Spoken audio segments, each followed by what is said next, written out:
Hey, welcome to another episode of Direct. Damn it! Don't judge me. You're judging me already. Damn it, Torres. I'm just judging saying. me. I see the judgment in your face. Whenever I welcome do it, to another episode of Direct Review.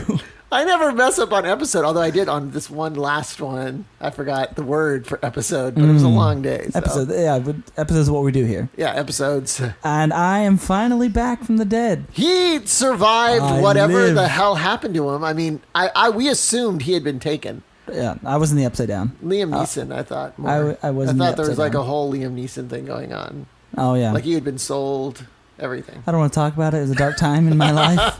Okay. Oh, it feels good to be back. Probably shouldn't make fun of stuff like that because. Yeah, unfortunately, that actually happens. Yeah. Okay. But you guys did well. I heard the podcast. You guys did all right. Right, we found your replacement. You guys like trained Fred or something to talk like a girl, right? That's pretty amazing. That's the whole. You had a dog sitting in my spot.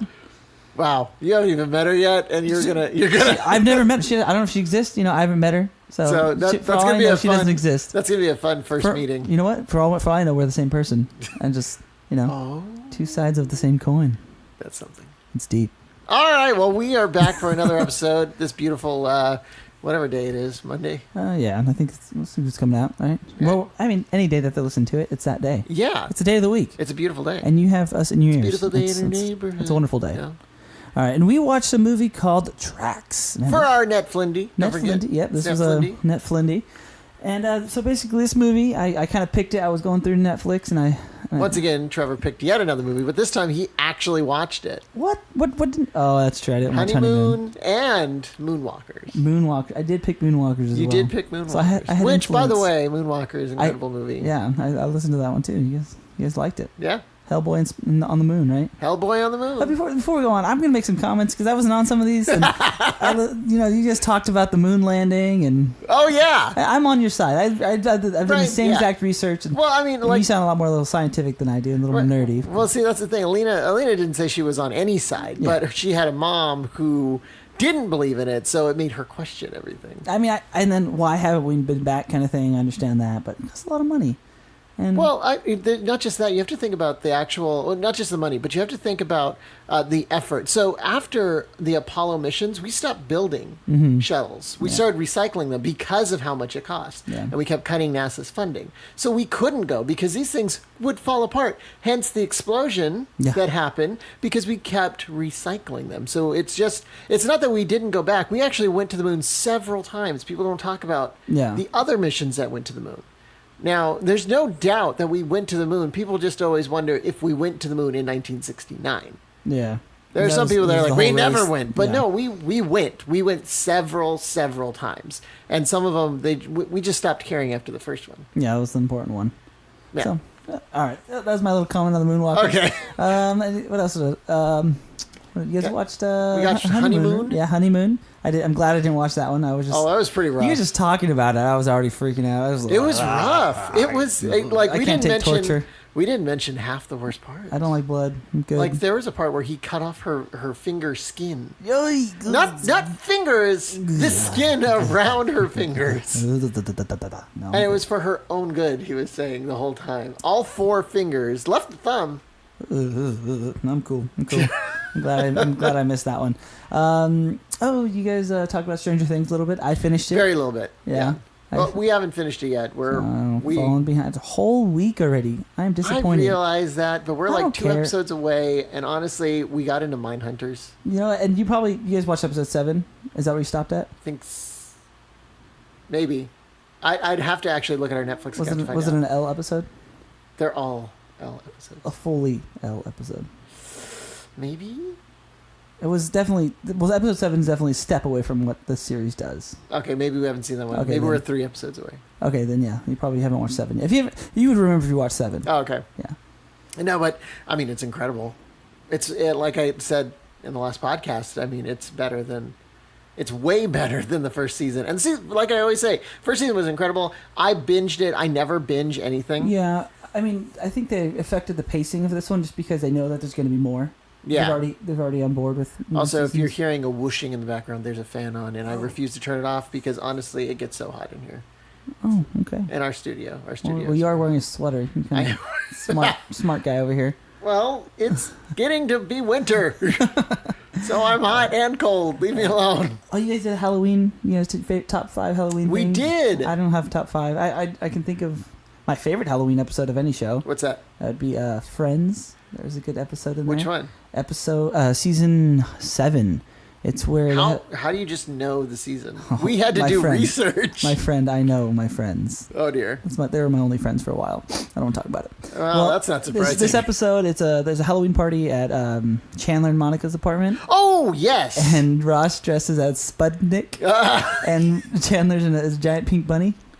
Was season 8? No, maybe it's season 8. No, it's 7 or 8. But he's quickly losing it. Yeah.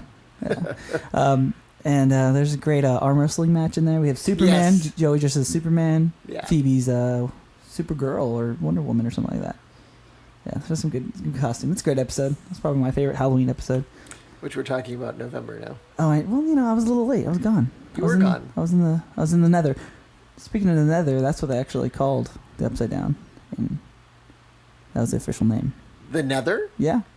Like the Nether from Minecraft. Yeah. Okay. Did not know that. Actually, in Minecraft, isn't it called the Nether Realm? No. It's called the Nether. It's just called the Nether. What's Nether Realm from? That's a video game company. Listen, there's like 1,000 different names for 1,000 different things. Nether Realm, that's also from Mortal Kombat. We're really getting off track here. Okay, let's get back to tracks. Okay. Getting off tracks here. Okay, right? anyways. Okay, so bad. for Net Flindy this week, we're checking out Tracks, which is an independent film from Australia. Yes. But it has quite a big budget, and it was, sadly, put out by the Weinstein Group here in America as a distribution company. And I feel like I need to say that just because of all the things that are going on with the Weinstein Company, we don't support that in any which way. Yeah. So this is just a really good film that has nothing to do with them. It was just a distribution partner. So Its budget was only $12 million. which actually in most indies, that's The max kind of thing. kind of, yeah. I mean, at that point, you are hitting that crest of like major budget. Now there have been indies that have been put out because independent film is just something that's distributed independently from a normal company. Mm-hmm. So there have been ones that have been higher budgets than that or lower budgets, but it really just depends on how you distribute your actual title. Who's your director? Do anybody know these people? Mind you, there are quite some big actors, a couple of them. I don't think at that time they were very big. Or was this 2013? 2013, Yeah. So obviously you have Adam Driver, who plays Kylo Ren in the new Star Wars, which wasn't that big at that point. He was just doing bit acting. And then Mia Wasikowski. Honestly, you know what? I had a couple movies that I was going to pick, and I saw Mia Wasikowski, and that's my daughter's first name, so that's why I picked this movie. Oh, there you go. Yeah, Wasikowski is your daughter's first name. That's right. Oh, good old Wasikowski. Yeah, just Wah. The Scow. Yep. Mia Wasikowski, who is Alice in Alice in Wonderland. Yeah. I am not 100% sure when that came out, though. House in Wonderland, I was in high school. Yeah, so it was a little way back. Yeah. So that she had already Yeah. she had already kind of hit that stride at that point, which I don't think it did much for her, honestly. Yeah. Anyway, so They made 2 of those. What's that? They made 2 of those movies. Yeah. Alice Beyond the Looking That one Glass, came out after this movie. Oh, way after. That was like 2 years ago. I still haven't seen it. I haven't seen it. Yeah. So why don't you go ahead and give us a rundown of what this movie's about? Yeah, so basically, this movie is it's a true story, based on a true story of this woman, Robin Davidson. Robert Davidson. Robin. I said Robin. You said Robert. No, I said Robin. I'm looking at the name and I said Robin. Okay. Check the tape. All right, Robin Davidson, and she decides that she's going to cross the Western Australian desert, which is about 1,700 miles. Yeah, and she's trying to get to the East Indian Ocean. It would be the Western. It says it down there. To the Indian Ocean, whatever side that is in Australia. I'm pretty sure that's the west side. Trying to get to water. It is Eastern. I guess it would be the Eastern Indian Ocean because it's on the east. With the story. And so she's crossing the desert, and she gets sponsored by National Geographic because she needs money. She's crossing it specifically with camels and her dog Diggity. And that's where much tragedy happens. Adam Driver's character comes in. She gets contract that Rick Smolin. And that he has to take photos of her as she goes along, and she's not too happy about that. No, she's very antisocial. Yeah, this movie it's really good.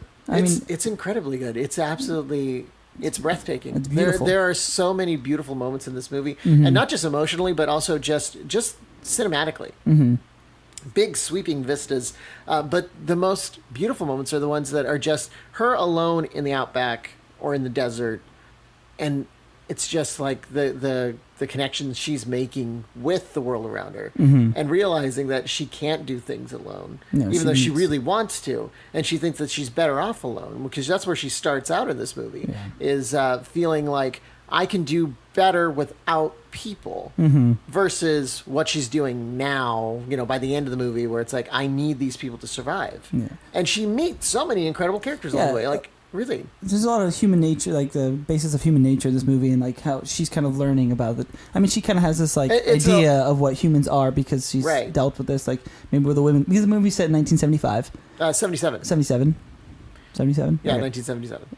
And then, so I mean, she talks about what women are in the society and things like that. So she starts running into the natives of Australia. Right, and that's something that's not really touched on a lot in other movies, is the Aboriginals. Yeah, it's the first time I've ever seen them in a movie. I mean, I Right. haven't watched a lot of Australian movies. And but- that's the thing, though. Aboriginals they have a harder time than most Mhm. people when they are indigenous to that area. Australians tend to have a lot of clubs against them. Mhm. Mind you, there are a lot of Australians that are also all about keeping them safe and helping them continue their culture and their diversity in that. But at this point in the 70s, we don't know much about Australia during the 70s. yeah. So we're not going to try to comment on that. But what it looks to be is that they're kind of the silent culture, the silent sufferers in the forest there. Yeah, and they kind of have their sacred land all through Australia, and And she has to deal with trying to go through that. Mind you, Adam Driver kind of messes that up for her yeah. when he goes to take pictures of a secret ceremony. those damn But photographers. the most amazing character ever, Eddie, Eddie. played by Roli Mintuma, Mr. Mintuma. Eddie. He is like an elder. Yeah, he's a respected elder. Right, elder in the Aboriginal group, and he decides to go with her. And he's such an incredible. You don't have any way of like understanding him. We're there on are the same moments, point. Yeah, we're just like her. We can't understand anything he's saying. right? Yeah. But like when she gets to the point where he was just supposed to like break from her, one of the guys that she meets there says, words are overrated, and she ends up really having this connection with Mr. Eddie, and he ends up going even farther, 200 more miles with her, until she gets to a point where it's basically all or nothing at that point. She's about to go into one of the most Grueling parts of the 1,000 desert. miles. Yeah. 1,000 miles. The craziest thing to me is that this all actually happened, That's and that insane. this woman was incredibly strong to get through all of that. From her dog. Well, okay, spoiler alert. Yeah, she has. Spoiler. Right. Dog dying after being poisoned. Oh, I just want to know how that poison got out there. Who lays poison in the what middle it of looks like, because they were showing like, Was it like a bottle? coyotes, Yeah. or not coyotes, the dingoes. Yeah, the dingoes. So what it looks like is they were poisoning the dingoes. Oh, someone tried to get rid of the dingoes. Maybe the dog either Got some of that because they showed a bottle like on the ground. Yeah. I couldn't read what it I said. think but, it just said poison on it, like generic. yeah, Yeah. something like that. But anyways, I think the dog just got into it. Or maybe they ate the carcass of the dingo. Oh, even maybe. passed it that Maybe. way. Because he was like foaming at them. It was really sad. Yeah. Honestly, I watched it and I cried. Dog died. I had tears. Who could? Well, I couldn't, but that's just because Just- I had you a have no dog laying soul. on me, snoring in my face, and I'm like, it's fine. My dog's here. Yeah, honestly, that's why I was looking around for my dog when I was watching it. You have to. Yeah. You have to look for your dog when a dog dies on TV. It's like required. But You gotta hug your dog. Yeah. Going back to how you said the character saying, their words aren't what was it line? It was Words are overrated. yeah, words are overrated. I feel like that's the connection she has with the animals, and Oh yeah. but she starts forming that with the humans But, with one thing Eddie we didn't mention is at the beginning of the movie, her whole thing is that she's going to break these wild camels, Mm-hmm. which are a thing in Australia. These feral camels herself, and she ends up learning from some local ranchers. One of which is like a giant yeah, douche, dickhead. and ends up leaving her high and dry. But the next one, what was his name again? He was Saleh Soleil. Muhammad. There's Saleh.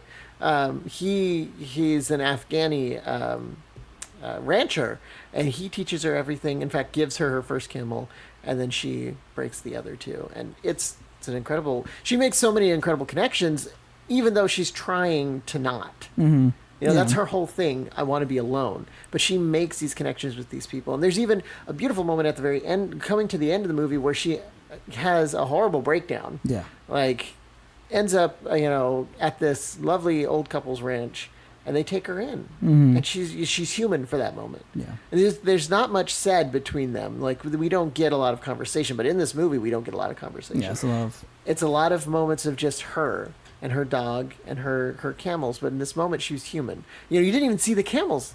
You didn't see them at that point at all. It was like you took... There were close-ups of her. Right. You took all of that was her as the camel lady, as they were calling her, all the tourists that kept chasing her down and all of the media, and turned her into a human again. But then as soon as she leaves, it goes back to being the camel lady, the person who's being kind of hunted by media and everyone else. Yeah. I learned a lot about camels in this movie. And I feel like I'm going to have like this part of my brain that's taken up about camel knowledge now. I keep asking Celeste for a camel now. Yeah. The male ones are called bulls, and they're aggressive. Well, there's two stages to them. Yeah, there's a bullocks, and then there's bullocks a bull. And bull. You want them to get to the bullocks, because if they're the bullocks, I think they become bullocks when they become cut. Yeah. Neutered. Because bulls are extremely aggressive. Yeah. Like, you have to shoot and kill them. Camels if are they freaking scary. They are! I did not know a camel could be that scary. They're like a furry dinosaur-looking thing. Right. Oh. Or as Adam Driver's character calls them, a cross of horse and giraffe or something like that. Yeah, the giraffe horse, which is about right. Yeah, the long neck and the humps. At the same time, you see how caring these animals are, too. Yeah. Like, they watch after her dog dies. And make them alert her when there's... They're incredible. Like I was saying, they're incredible alarm systems. I said that in the middle of the movie. Yeah. I'm like, they're like great little alarms. You gotta give it to them. Whatever they see, they make a noise at. And it's just interesting is that the movie explains how camels came about in Australia. How they weren't native, but now they have the largest... Right, because they needed beasts of burden to carry stuff around in the harsh... desert climate of Australia. Yeah. And then once trains and cars came in, they just let the camels go to die, but they end up flourishing. And camels are badass. They are. They're incredible. And they have the largest feral population. 50, at that point in the 70s, it was like 50,000 or something like that, which we don't know what it is now. Probably a lot. Yeah. So this movie it's really well done. And I feel like I'm looking at the box office numbers. I don't think that's fair. Yeah. I mean, we talked about how there wasn't a lot of talking, but the music was great. Like everything played into it. I think it told kept stories. Me intrigued the whole entire time. Yeah. And you know what? It told stories in those smaller ways that a lot of the major movies don't. So like from camera angles to the music to even just playing with shadows and light and pulling you in through those technical aspects too, because there wasn't a lot of talking, but you had to get the conversation that she was having without having her speak. Yeah, and then we were right there with her highs and lows. I mean, they were able to establish that with the camera. I mean, every time that she was feeling down or like that she couldn't make it, like we was all these close-ups, you could see like in her face, and the level of dirt that would be climbing onto her seemed to grow and diminish depending on her mood. So I mean, you got to see that too. Seeing her dry lips made me want to drink water. Like, right then, right now. Like currently. I'm thirsty right now. Yeah. All right. So I highly recommend this movie. This is an incredible movie. Yeah, definitely. There's no question about it that this should have been like one of those ones you just watch. Like you just know about, you hear about people talking about it, and you just watch it because it's just so well done. And we're kind of looking at a little bit of the production facts here. It looks like there were 5 attempts in the early 1980s and 90s to turn the book, which the woman, Robin Davidson, wrote the article that went along with Rick Smoln's pictures. They were all National Geographic. Right, and she ended up turning that in because there was such high praise on it that she ended up turning that into a bestseller book. Apparently there were 5 attempts to make this movie from the 80s and 90s. In 1993, Julia Roberts was attached to it, and that didn't work out apparently. Then 2012 is reported that Waskowski was in to play, and then they got Adam Driver. The screenplay was written by Marion Nelson, Yeah, it's God. It's just such a good film. It is a really good film. Like I mean, although they're in there briefly, every character is memorable. I feel like every character has brings his own piece to the puzzle of the movie. Even like the douchebag, the original the one that the first. Oh yeah, camel farmer. He's like, memorable. Like everybody in there is memorable, even if they had a small part. Mm-hmm. I mean, and that's what this movie is. Like, although she's avoiding the relationships, the movie becomes about the relationship she forms and how that helps her through. I mean, it starts off. It kind of tells you about her backstory of like why she's kind of this outcast and why she wants to. Her dad apparently walked across the Eastern African desert. That's what in the 30s, in the 1930s, and then her mom ends up killing herself, and it's just there's just a lot of backstory and why she's like this with humans and why she avoids those relationships. And I'm looking at critical responses here, and I can kind of understand what they're saying here. One thing that critics were saying was that it lacks in excitement makes up for in like cinematography and everything else. I don't really know if it's always necessary to have excitement in adventure movies. Sometimes it needs to be just about the experience. Yeah. And maybe I don't know how this was like received or sent out, but I feel like this should have been more of a human experience, not an adventure style. Like maybe if like it was cut in a certain way to make it look like it was this great grand adventure to cross the desert, I could see like, okay, where's the excitement at? But I didn't watch any trailers for this, obviously. I just went in dry. That's what we do, we go in blind. Yeah, we like getting in there dry. Yeah. We're not making that joke. Anyway, so would you recommend this? Yes, I would definitely recommend it. It's definitely it's an adventure watching it. It's a roller coaster of emotions. Right? Honestly, it is. Adam Driver, all I could think of was him as Kylo Ren, and God, that guy's a nerd. He's just so I don't know how weird looking. I'm not like now we go with Star Wars in a couple months here, and I'm gonna think of how nerdy he is. But honestly, all right. So it doesn't look like it won anything, which sucks because it should have. But many nominations. That's cool. So we're trying to do a little bit more research when we give you guys these things because honestly, there's so much to say about these movies. Yeah. And a lot of the times, these kinds of movies get overlooked simply because of the time they come out or because they have limited release. I believe this one was only in 4 theaters in North America. Yeah. So obviously they don't get their fair shake. And that's kind of where streaming comes in.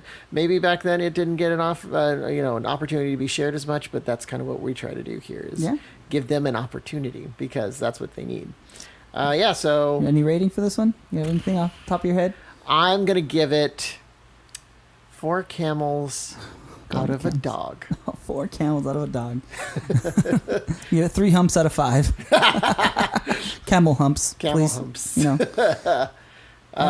All right. What are you watching? What am I watching? I haven't seen you. Yeah. Let's see. I'm trying to keep up on South Park. South Park. All right. Yeah, because I'm playing the game. I am. I'm playing Fractured Butthole. Nice. Fractured Incredible. Absolutely fantastic game, which I plan on playing today as much as I possibly can. Definitely. And then, of course, watching Mindhunters, which I have said every single episode. We'll never stop saying it. And then, you know what? One that I should be recommending right now. It's actually on Hulu, which I hardly ever recommend on Hulu because, well, I don't get around to it as often as I should. But I actually watch everything on Hulu, so that should tell you something. It's a Dana Carvey. It's about the Dana Carvey show. It's a documentary about the Dana Carvey show. That sounds awesome. I have to watch that. It is so hilarious. I'm gonna pull up the name really quick here. Hoo-hoo, not Hulu. Hoo-hoo. Hoo-hoo. That's a different kind of website. So basically it just chronicles the failure of the Dana Carvey show. And it's so good. And I think it's just literally called Too Funny to Fail. That's what it's called. Too Funny to Fail. They go to all the original actors in it, which I didn't know. Steve Carell and John, not John Oliver. Lucas Zambo? No. Oh, yeah. He's funny. What the hell? Well, he's funny. No. Stephen Colbert. There we go. Stephen Colbert. What? I was off. Yeah. I was off. I admit that. He's looking at me like I'm crazy. You are crazy. You didn't say the right name. But yeah, all of them started on this show, and if it wasn't for this show and being as experimental as it was and as crazy as it was, they wouldn't have gotten the opportunities as they Wasn't did. it always like that for comedians? You gotta go out there. It's like that with any success. You gotta have that luck. And you know what? Highly recommend watching it because it gives you an idea that, hey, you know what? You're never too old to do something, because Steve Carell was told by his agent literally, like, I think a few months before they offered him the gig for Dana Carvey, hey, if it doesn't happen to you within this next year, it's not gonna. Yeesh. And Stephen Colbert had lost all of his jobs and was married with his little daughter in an apartment that was falling apart and had no money. And had he not tried to go and do this thing for Dana Carvey, which, by the way, he was the understudy for Steve Carell at an improv shop. Wow. So Steve Carell and him built up their career together.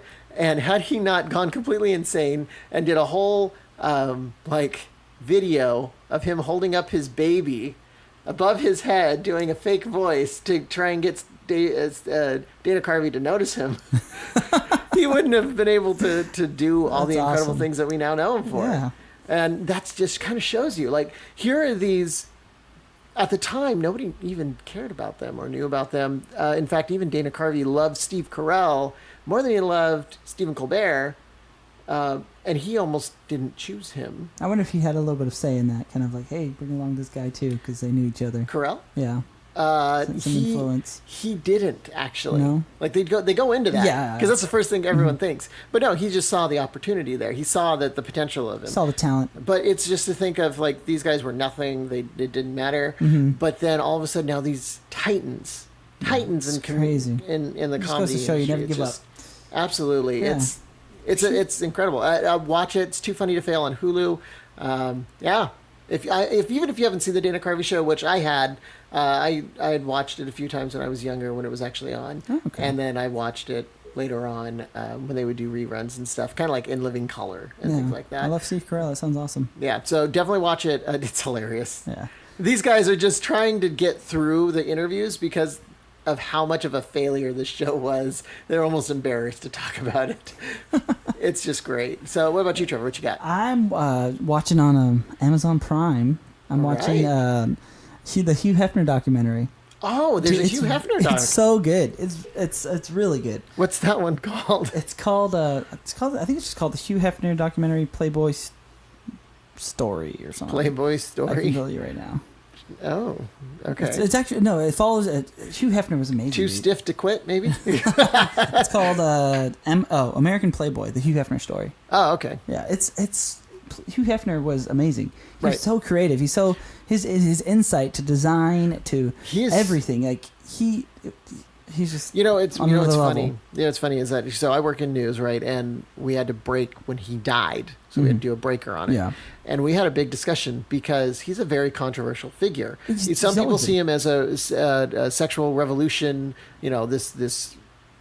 The spearhead of like so much giving more. people and giving women and men the ability to express themselves. Yeah. And then there's the other side of it. They're like, well, no, he's like a rapist and a monster and all these things. Obviously, we broke the story because you're news. You have to do it. I mean, when Michael Jackson died, that was news, and he had his he had his issues he had too. his issues. But literally, when it makes you stop and think, do we want to associate with his death? Yeah. That just shows you that nobody normal, nobody safe ever does anything to get them notoriety. No, but if you watching this documentary, there's so much you learn about this man and how much he hit the final story that Martin Luther King. Yeah. His final interview was with Playboy. Really? Yeah, and they published it. And I mean, he's anytime obviously in the 60s, the segregation was a big thing. How much he was against it, and how he would not listen to when he was going to lose viewers in the South when they had their Playboy TV show. He kept segregation off his show. He brought the most talented, most interesting people onto his show, and he didn't care about color, he didn't care about race, he didn't care about sexual orientation. That's something. Yeah, it's an amazing documentary. I need to finish it. Got a few more episodes. There's a little bit of nudity in it. Obviously, it's Playboy. Well, I would assume so.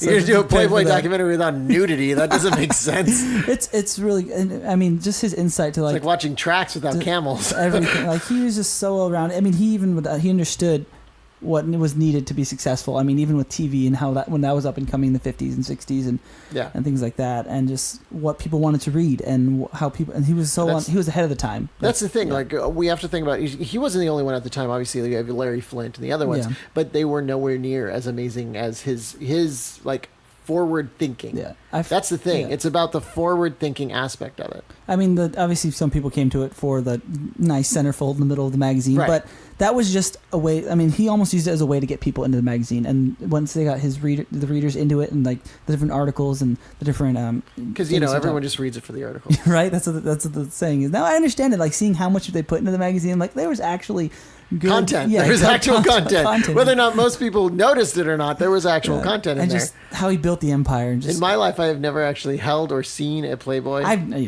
neither. I'm sure.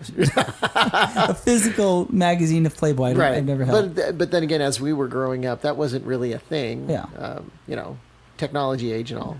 So that one, I mean, that's what I'm watching. I'm gonna watch. There's another 6-episode miniseries called Lore. I've heard of that. Yeah, I want to watch that one next. That looks really good. So. Oh yeah, that actually deals with the podcast. That actually deals with their stories from a podcast. Mm-hmm. That's one of them that I've been wanting to watch because I'm just really curious to see what it's all about. Yeah, maybe that's what we should do next. We should watch that. It's only 6 episodes. Yeah, maybe that's what we should do. Yeah, I know that's called Netflindy, but maybe for that one day we can do Amazon Primey. Amazon Primey, because that makes sense. Nothing we do makes sense on the show. Oh man, it's been good to be back. It's good to have you back. I'll be here a couple episodes. My play opens this coming week, and then I'm around for 2 weeks. Short if you're little in the run. Fresno area, make sure to go check it out. Yeah, where is it? Fresno Pacific University. Give us the details. 12th night in the Fresno area. It's at Thursday, the 9th through the 12th of November, 7 p.m. 9th through the 12th, 7 p.m. at Fresno Pacific University. Where can you get tickets? At the door, or do you? You can go to Eventbrite, Fresno Pacific University Theater. Eventbrite. We'll put that in the description of this. I'll put a link to that. So if you're in Fresno area, come see 12th check night. out our Facebook. And this is also the next Thursday, Friday, which is like the 17th, the 19th, 7:30. There is one matinee on Sunday the 12th, 2:30. Yeah. So. And as a small announcement for our podcast, we're actually going to be going out of town for one of our episodes. Yes, I'm so jealous. We're going to be going to Encino, California to watch Wait for Your Laugh, the story of Rose Marie. Now, not many people know who she is, but if you know the Dick Van Dyke Show, Dick Van Dyke, or any kind of pop culture, she actually is kind of a big influencer. She was one of the first child stars. She had a career, currently has a career that has spanned over 80 years. She's an incredible woman and an incredible actress, comedian, and a pioneer in a lot of these things. And the reason we're having to go to Encino, California is because her documentary was all shot on 35 millimeter film. Wow. And there are very few places that are actually going to be able to show it. Mm-hmm. We're going to be lucky enough to go to one that has a Q&A with her, Rob Reiner, so cool. Possibly Dick Van Dyke. So we're gonna let you know more about it then as we get closer to it, as the event comes up. Watch our Facebook page, and we may even do a Facebook Live out there to give you a little insight on it. So we're going to a couple of cool old theaters. That's so cool. Checking it out. Oh my gosh. Yeah, we're moving forward here. Yeah. All right. As always, give us a like, give us a subscribe, Make share. Sure to share us. Put us comment. On we're on Twitter. YouTube. You can go to YouTube. Steal our content and claim it as your own. I think we need we need to talk about here a little website here so we can get little maybe comments in a centralized place. You know, you need your own little corner of the internet. We do. Yeah, we need somewhere to put all our, so all our wonderful listeners can come to that. Yeah. Shout out to Mom. Thank you, Mom. I'm my biggest fan. Always listening. Yes, and probably not my mom because she doesn't know how to use technology. I'm surprised my mom was like, yeah, got this podcast app, and now and she calls me. She goes, now it's sped up. I'm like, Mom, you're probably on the 1.5 times speed. She goes, did you guys record it really fast or something? I was like, no, it's probably normal. You just got to check the little button in the bottom left corner. She had like the 1.5 speed. Sometimes I listen to my podcast like that though, because I like just like getting through it. Quickly. And isn't like I didn't even know that was a possibility. Amazingly, I listen to like 3 podcasts. That's all I listen to. Yeah. If you ever want to listen to a really great podcast other than ours, Co-optional Podcast, really great. I've heard of that one. Co-optional's been around for 5 years. They do the video one, right? And they all kind of like stream in together. It's Total Biscuit, Dodger Lay, and Jesse Cox. And then they always have a guest. Sometimes that guest is just kind of sitting there. I've seen a few episodes. They're all just talking amongst themselves. This guy's just in it for the ride. Yeah, it's. To be around them, they're titans of YouTube. Yeah, so yeah, definitely. They can hold a show without anybody even having to chime in. You don't need to promote them. They got that. They got that covered. They got the unlock. So, yeah. All right, everyone. Well, thank you again for listening. My name is Leonard, as I've always been, and I'm so thankful to have my buddy Trevor back. Oh, it's been good to be back. And, of course, for Celeste and Alina, whenever she shows up again. Or, if she does exist. If she does exist. Maybe I'll be back in my alternate form, Alina. Oh, dear. Wow. Okay. All right, everyone. Remember, have a wonderful time of day wherever the hell this is and whatever time it is that you're listening to it. And keep on streaming. Thanks for listening. We'll talk to you later. See ya. Bye.